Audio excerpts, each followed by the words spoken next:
Welcome to this MSSC Tech Short. Today's tutorial is for the SmartJet Hex. This short focuses on generating one best when used by date object, then efficiently replicating it across all 6 SmartJet Hex printheads using the clone tool. To get started, please open the designer from the home screen of your SmartJet Hex controller by clicking here. Once you are in the designer, we will be adding the best if used by date as an object. Please click here to add an object to the layout.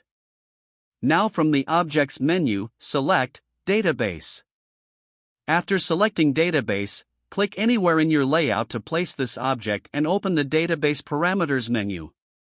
If you see the option at the top of the menu window that says Remove Source, please select it. This ensures that you are placing a new object that is not related to any other database. Accept the database removal with Yes. However, if this option is not available at the top, you can add a text object into this database by highlighting the text option and then adding it to the database using the right pointing arrow. With text highlighted in blue, click the upward arrow to move the text in front of the date. Now, click anywhere inside the text window to edit the text displayed in front of the date. Since we moved the text asset above the datetime field, it allows us to display a custom message that renders in front of the date. We chose the words Best Buy to appear before our date. Note: in order to keep a gap between our date and Best Buy text, we are including 1 or 2 spaces after our words. Once you are happy with your message, click the check mark to proceed to editing the datetime format.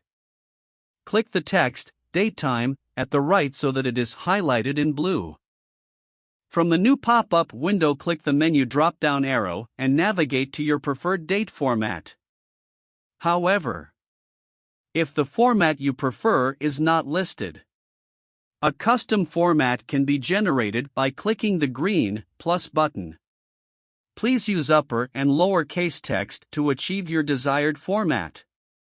If you are unsure what format to use, select different formats from the drop-down menu and notice how the different presets affect the content. Find the aspects you prefer and then combine them into a custom format, as I did in my example. Preset formats use specific characters to shape the content in the datetime asset. Mimic these characters accurately in your custom format, and add your preferred separators such as commas or slashes to your custom preset structure. Test and refine until your custom format suits your needs. I decided to represent the month with 2 characters, so I used 2 capital M's. For the date divider, I opted for a slash, which I placed after the M's. Next, I included 2 capital D's to indicate the day, followed by another slash as a separator. Lastly, I added 2 lowercase y's to include the last 2 digits of the year in my print. Once you have your date format entered, click the check mark to proceed. Double-check your format to ensure you entered it as desired. Then, click OK to add this custom format to your presets. Now this custom format will be available in the Format drop-down menu. In the drop-down menu, locate and select the custom format you've just created.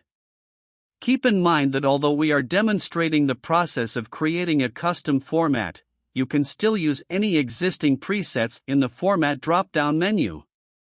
If you find a preset that aligns with your desired outcome, feel free to use it instead of creating a custom preset.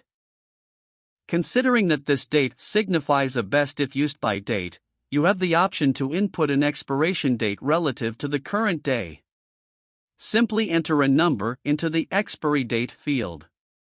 The printer will automatically calculate and generate the best use or expiration date based on that specified number of days.